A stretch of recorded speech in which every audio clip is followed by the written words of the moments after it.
Picture this.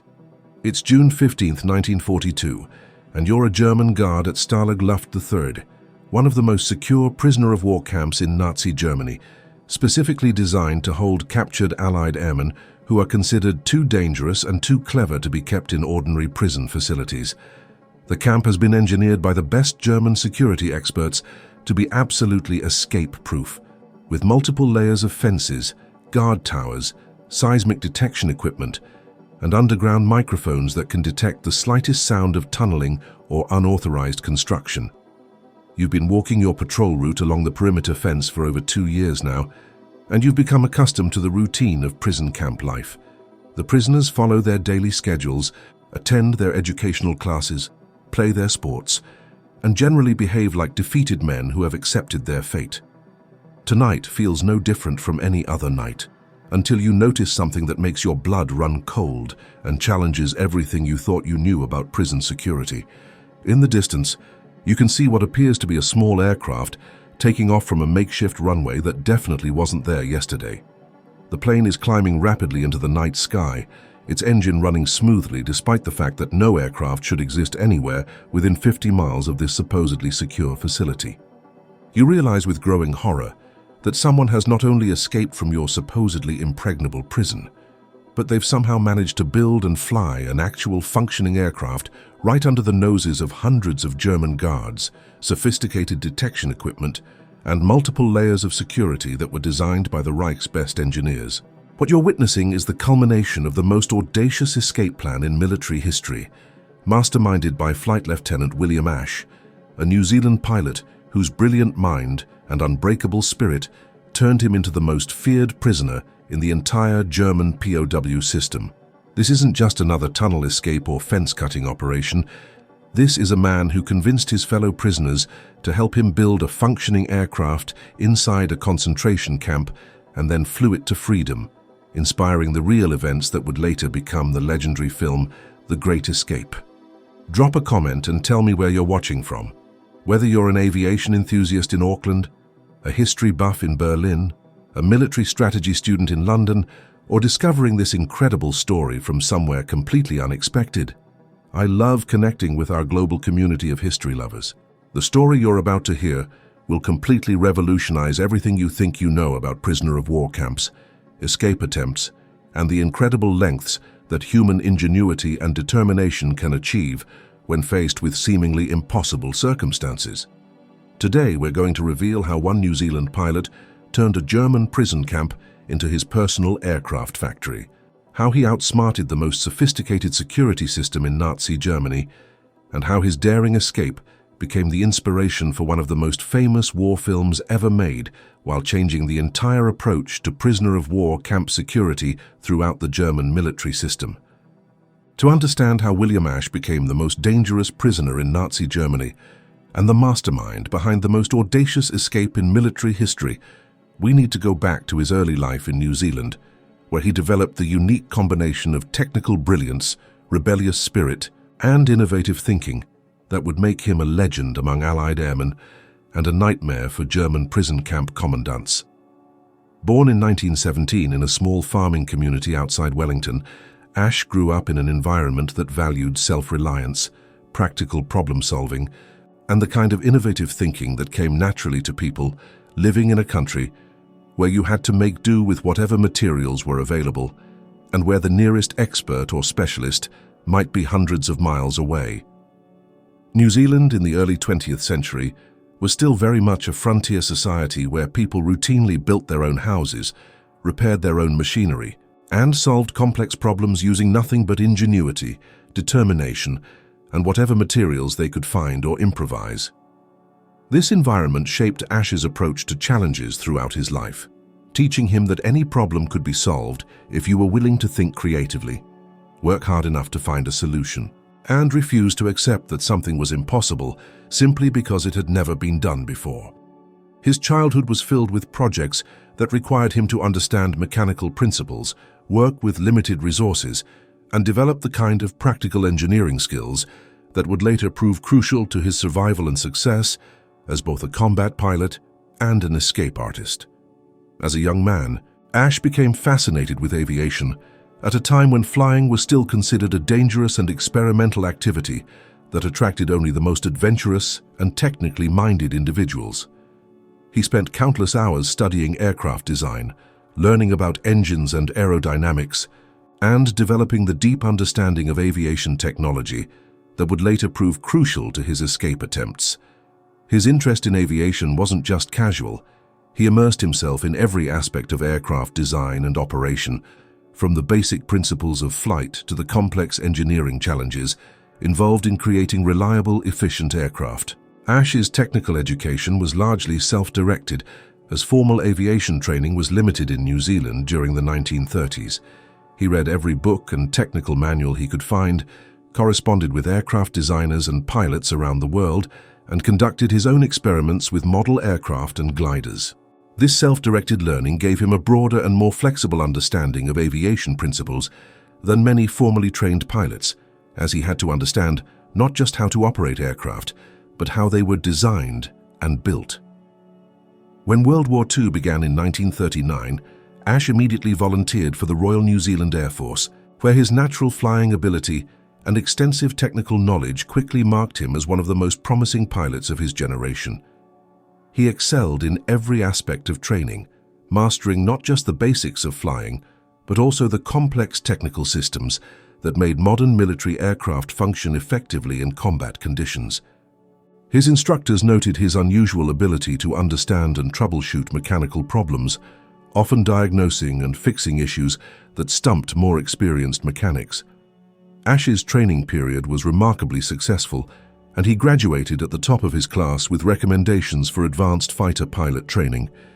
His combination of natural flying ability, technical knowledge, and tactical intelligence made him an ideal candidate for single-seat fighter operations, where pilots had to be completely self-reliant and capable of making split-second decisions in life-or-death situations.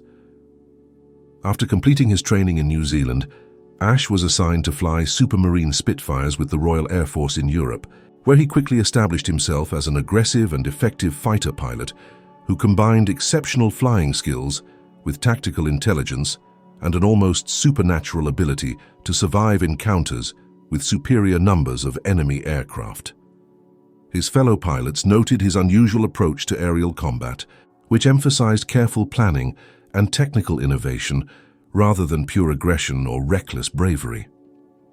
Ash's combat record was impressive from the beginning, as he demonstrated an ability to outthink and outmaneuver German pilots who were often more experienced and flying superior aircraft.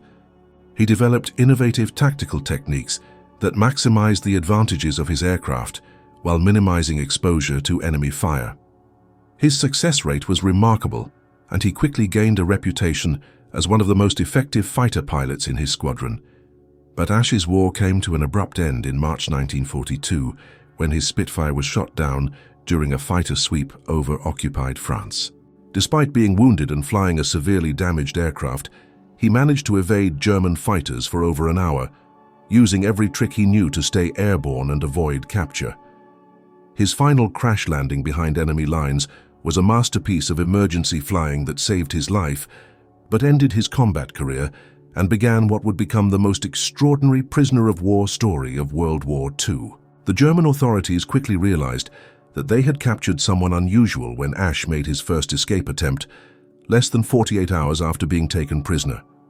While being transported to a temporary holding facility, he managed to overpower his guards, using techniques he had learned during survival training, steal a motorcycle from a German military compound, and ride nearly 50 miles toward the Swiss border before being recaptured by a German patrol that had been alerted to his escape. This escape attempt, though ultimately unsuccessful, established Ash's reputation as a prisoner who would require special attention and constant surveillance. German intelligence officers who interviewed him after his recapture were impressed by his technical knowledge and his obvious intelligence, but they were also concerned by his apparent determination to continue fighting even while in captivity. They classified him as a high-risk prisoner who would need to be watched carefully and transferred to a maximum security facility. Ash was initially sent to Stalag Luftwaffe, a prisoner of war camp on the Baltic coast that was considered secure but not escape-proof. The camp housed several hundred Allied airmen who had been shot down over German-occupied territory, and it was run according to the Geneva Convention with reasonable conditions and treatment for prisoners. However, the German authorities had underestimated both Asch's determination to escape and his ability to organize other prisoners for complex operations. Within weeks of his arrival at Stalag Luft der Föhr, Asch had organized a sophisticated tunnel escape that involved over 20 prisoners and came within hours of success before being discovered by German guards who had been tipped off by an informant among the prisoners. The tunnel was remarkably well engineered, with proper ventilation, structural support, and a disposal system for excavated soil that had avoided detection for months. The failed escape resulted in Asch being transferred to Stalag Luft der Föhr, the new maximum security facility that the Germans had designed specifically for prisoners like him. Stalag Luft der Föhr was a marvel of German engineering and security planning, designed by experts who had studied every successful prisoner escape of World War I and incorporated countermeasures for every known escape technique. The camp was built on sandy soil that made tunneling extremely difficult and dangerous, surrounded by multiple layers of fencing with sophisticated alarm systems and monitored by guards who had been specially trained in counter-escape techniques and psychological warfare designed to break the spirit of potential escapees. The barracks were raised off the ground on concrete pillars to prevent tunneling, and the camp was equipped with seismic detection equipment that could identify the vibrations caused by digging or construction activities. Underground microphones were placed throughout the compound to detect sounds of tunneling or unauthorized meetings, while the sandy soil was chosen specifically because it was difficult to dispose of without detection and would collapse easily if not properly supported. The camp's security systems were integrated and overlapping, designed so that the failure of any single system would not compromise overall security. Guard towers provided visual surveillance of all areas of the camp, while roving patrols ensured that no area remained unobserved for extended periods. The guards themselves were carefully selected and trained, with many having previous experience in counterintelligence or security operations. The German authorities were confident that they had created an escape-proof facility that would finally contain the most troublesome Allied prisoners. The camp commandant, Oberst Friedrich Wilhelm von Lindeiner-Wildau, was an experienced officer who had studied prisoner psychology and believed that the combination of sophisticated security measures and reasonable living conditions would discourage escape attempts while maintaining compliance with international law. But the Germans had underestimated William Asch's technical brilliance and his ability to inspire other prisoners to attempt seemingly impossible projects. Within days of arriving at Stalag Luft der Föhr, Asch began studying the camp's security systems with the methodical approach of an engineer analyzing a complex technical problem. He observed guard routines, tested the sensitivity of detection equipment, and analyzed the camp's layout for potential vulnerabilities that the designers might have overlooked. Asch realized that conventional escape methods would be ineffective against the camp's sophisticated defenses, and he began developing a completely new approach that would circumvent the security systems rather than trying to defeat them directly. His revolutionary idea was to build a functioning aircraft inside the prison camp and fly to freedom, a plan so audacious that even his fellow prisoners initially thought he had lost his mind under the stress of captivity. The technical challenges seemed insurmountable to anyone who hadn't spent years studying aircraft design and construction. How could anyone obtain the materials needed to build an aircraft in a prison camp, where every item was carefully controlled and monitored? How could they construct it without being detected by guards who were specifically trained to look for unauthorized activities? How could they create a runway long enough for takeoff without arousing suspicion from the sophisticated surveillance systems? But Asch had spent months studying the camp's layout and daily routines with the systematic approach of a military intelligence officer, and he had identified several factors that made his plan not just feasible, but potentially successful. The camp was large enough that certain areas were not under constant direct observation, particularly during shift changes and mealtimes, when guard attention was focused on routine procedures rather than monitoring prisoner activities. The German guards, confident in their technological security systems, had become somewhat complacent about monitoring prisoner activities that appeared to be recreational or educational. The camp administration actually encouraged prisoners to engage in constructive activities like woodworking, education, and sports, believing that these activities would improve morale and reduce the likelihood of escape attempts. Most importantly, Ash had identified a source of materials that the Germans had completely overlooked in their security planning. The camp contained a workshop where prisoners were allowed to build furniture and other items for their barracks, and this workshop contained tools and materials that could be adapted for aircraft construction with sufficient ingenuity and careful planning. Additionally, the camp received regular shipments of Red Cross packages that contained items that could be repurposed for technical projects if someone knew what to look for. Ash began by recruiting a small group of fellow prisoners who possessed the technical skills needed for his ambitious project. He found engineers who could help with structural design and stress analysis, mechanics who understood engines and propulsion systems, and craftsmen who could work with wood and metal to create the precision components needed for a functioning aircraft. Each recruit was carefully selected for both their technical abilities and their psychological resilience, as the project would require months of dangerous work under constant threat of discovery. The recruitment process was extremely delicate and required all of Ash's skills in psychology and leadership. He had to be certain that none of his collaborators would betray the project to German authorities, either intentionally or accidentally, under interrogation.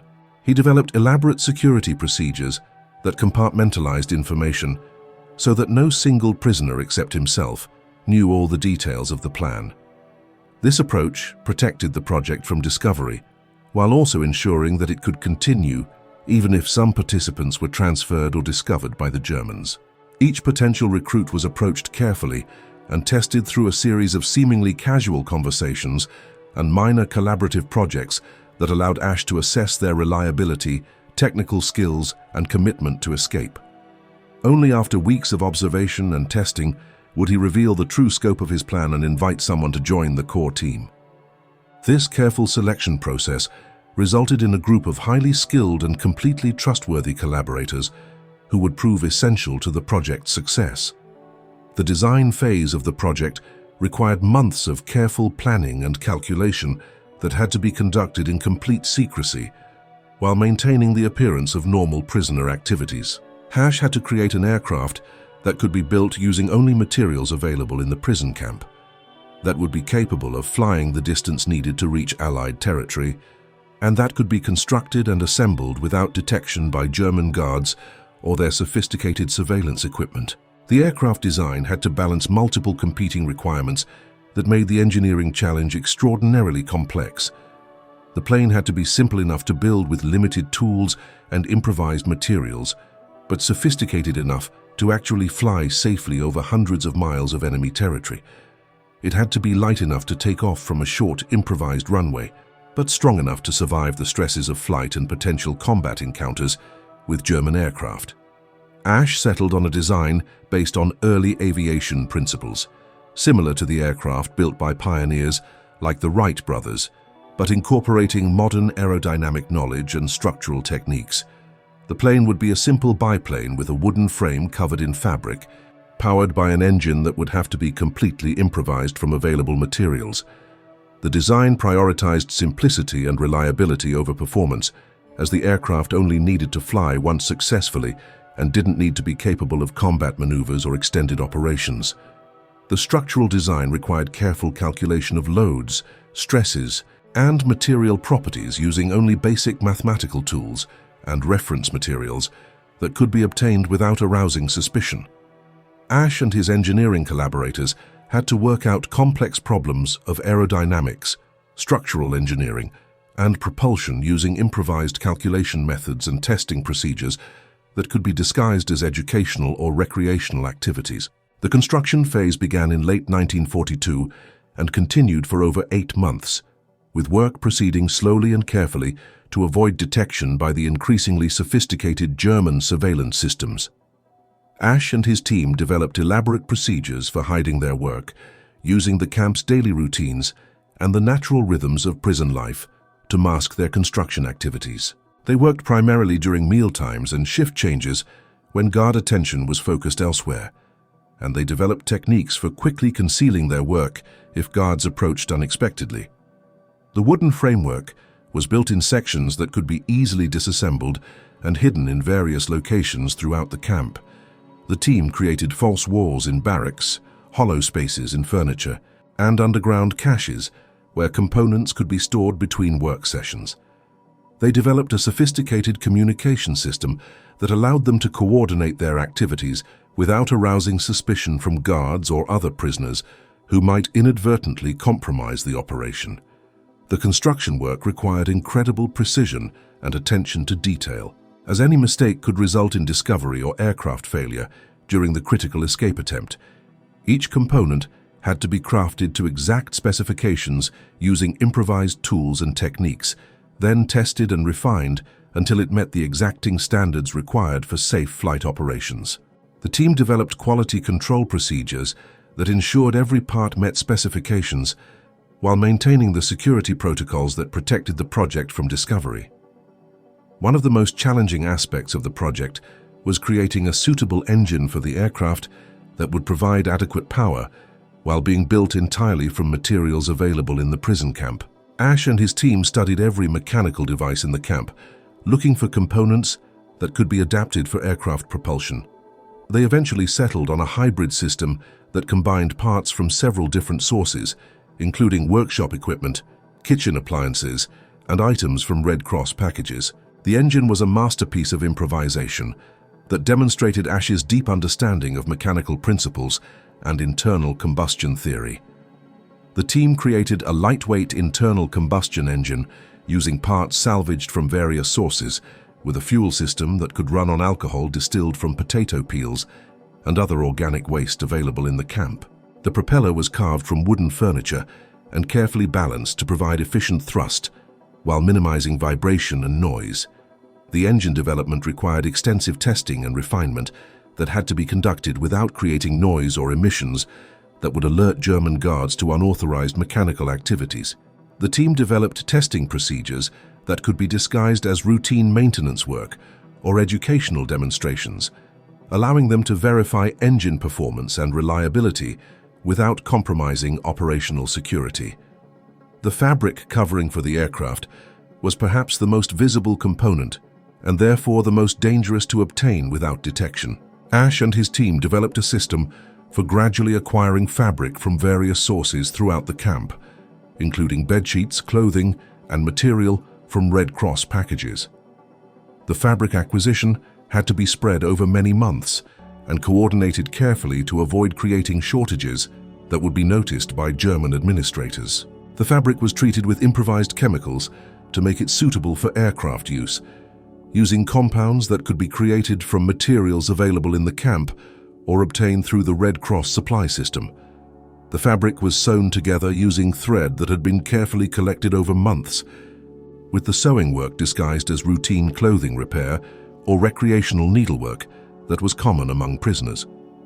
The runway presented another major challenge that required both engineering skill and psychological manipulation of German guards and camp administrators.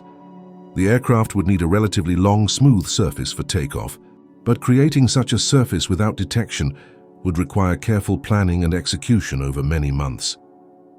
Ash identified an area of the camp that could serve as a runway if it were properly prepared, but the preparation work would have to be disguised as routine maintenance or recreational activities.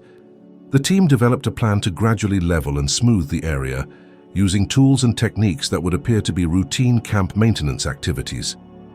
They convinced German administrators that the area needed improvement for sports activities and recreational use, gradually transforming it into a surface suitable for aircraft operations while maintaining the appearance of normal prisoner activities. As the construction phase neared completion in mid-1943, Ash began planning the actual escape attempt with the same methodical approach he had used for the design and construction phases.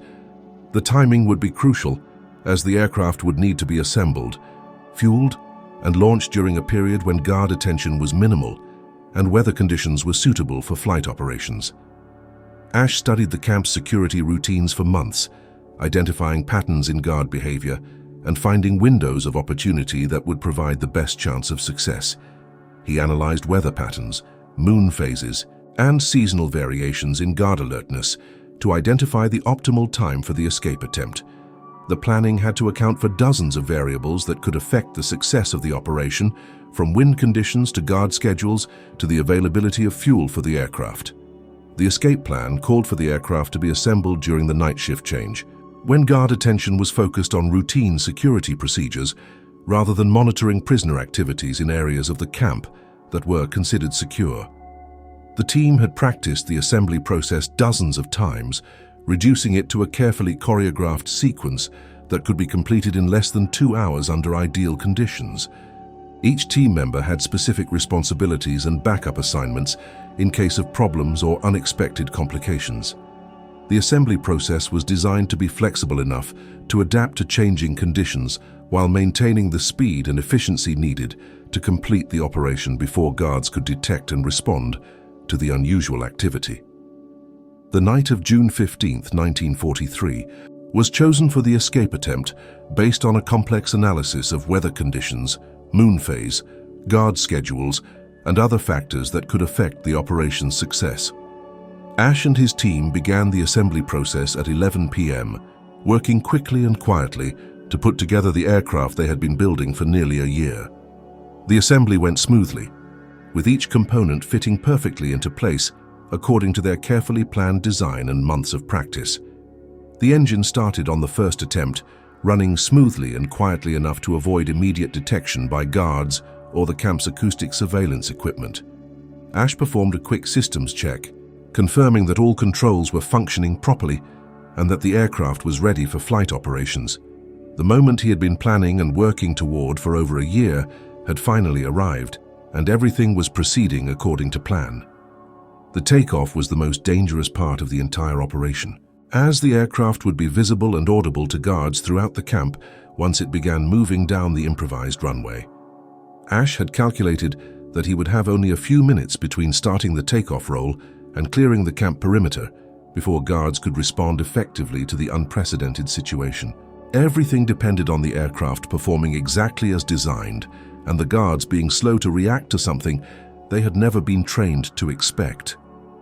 Ash advanced the throttle and began the takeoff roll, feeling the aircraft accelerate down the improvised runway as months of planning, construction, and preparation came to fruition in a few crucial seconds. The plane lifted off smoothly, climbing rapidly into the night sky as German guards throughout the camp began to realize what was happening and respond with confusion and alarm to a situation that their training had never prepared them for. Searchlights swept the sky, trying to track the escaping aircraft, but Ash was already climbing toward the clouds that would provide concealment from ground-based observation. The aircraft performed better than expected, responding smoothly to controls and maintaining stable flight despite the crude construction and improvised components. Ash's months of careful design and testing had paid off, and he was finally free of the prison that had held him for over a year. The flight to freedom was a harrowing experience that tested both Ash's flying skills and the reliability of his improvised aircraft over hundreds of miles of enemy territory. The plane performed remarkably well, maintaining altitude and heading despite the crude construction and improvised components that had been assembled from prison camp materials. Ash navigated by dead reckoning, using his knowledge of European geography and his experience as a combat pilot to find his way toward Allied territory while avoiding German air defenses and patrol aircraft. The aircraft's fuel system functioned perfectly throughout the long flight, providing enough power for the journey while running quietly enough to avoid detection by German air defenses and radar installations. Ash flew at low altitude to avoid radar detection, using terrain features and weather conditions to mask his presence from German fighters and anti-aircraft guns that were searching for the escaped prisoner. The flight required all of Ash's skills as a pilot and his knowledge of German defensive procedures, navigation techniques, and aircraft performance under adverse conditions. He had to constantly adjust his course and altitude to avoid detection while maintaining sufficient fuel reserves to reach Allied territory. The improvised aircraft responded well to his control inputs, proving that months of careful design and construction had created a genuinely airworthy machine. After flying for over 3 hours through enemy airspace, Ash successfully crossed into Allied territory and landed at a British airfield in southern England, completing one of the most audacious escape attempts in military history. His arrival caused a sensation among Allied intelligence officers, who could hardly believe that a prisoner had managed to build and fly an aircraft out of a German prison camp using only improvised materials and tools. The intelligence value of Ash's escape was enormous and had immediate impact on Allied understanding of German prison camp operations and security procedures. He provided detailed information about German prison camp security procedures, guard routines, and the layout of Stalag Luft III that proved invaluable for planning future escape attempts and understanding German capabilities. His technical knowledge of German security systems helped Allied intelligence develop new escape techniques and countermeasures that would be used throughout the remainder of the war. The psychological impact of Ash's escape on German prison camp security was profound and lasting, forcing a complete re-evaluation of security procedures throughout the German prison system. The Germans were forced to completely redesign their security procedures and invest enormous resources in preventing similar escapes, diverting personnel and materials from other military operations. The success of Ash's plan demonstrated that even the most sophisticated security systems could be defeated by sufficient ingenuity, determination, and careful planning. The story of Ash's escape spread rapidly throughout the Allied prisoner of war network, inspiring other prisoners to attempt their own escapes and providing hope to thousands of men who had been captured by German forces. The escape became a symbol of Allied ingenuity and determination that helped maintain morale in prison camps throughout Nazi-occupied Europe, proving that capture did not mean the end of resistance against German occupation. Ash's escape also had significant propaganda value for the Allied cause, demonstrating that German security systems were not infallible and that Allied prisoners retained the ability to strike back at their captors even while in captivity. The story was featured in newspapers and radio broadcasts throughout the Allied world, helping to maintain home front morale during some of the darkest days of the war when Allied victory was far from certain. The technical innovations developed by Ash during his escape attempt influenced post-war aviation development and demonstrated the potential for improvised aircraft construction using readily available materials. His design principles were studied by aircraft engineers who were interested in developing simple, reliable aircraft for use in remote areas or emergency situations where conventional aircraft would be impractical or unavailable. Today, as we face our own challenges and obstacles that seem insurmountable, the story of William Ash reminds us that human ingenuity and determination can overcome any barrier, no matter how sophisticated or seemingly impregnable. His escape from Stalag Luft III demonstrates that even the most advanced systems of control and oppression can be defeated by individuals who refuse to accept defeat and are willing to risk everything for freedom. The story of William Ash stands as a testament to the power of human creativity and determination to overcome any obstacle, and to the truth that freedom and dignity can never be completely suppressed by any system of oppression, no matter how sophisticated or well-designed. His legacy reminds us that the most powerful weapon against tyranny is the refusal to give up hope and the willingness to risk everything for the chance to be free. Stories like William Ash's escape reveal the incredible ingenuity and determination that characterized the Allied effort during World War II, when ordinary people accomplished extraordinary things through creativity, courage, and refusal to accept defeat.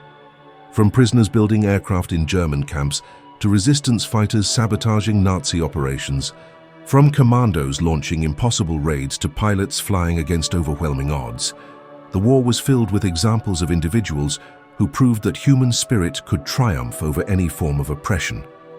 That's exactly what we explore here: the forgotten heroes, the impossible escapes, and the extraordinary individuals who refuse to give up hope even in the darkest circumstances. If you're fascinated by stories of human ingenuity and determination, if you want to discover more examples of how creativity and courage can overcome any obstacle, make sure you subscribe and hit that notification bell. The history of human conflict is filled with William Ashes, who proved that freedom and dignity can never be completely destroyed, and that the human spirit will always find a way to soar above any prison that tries to contain it.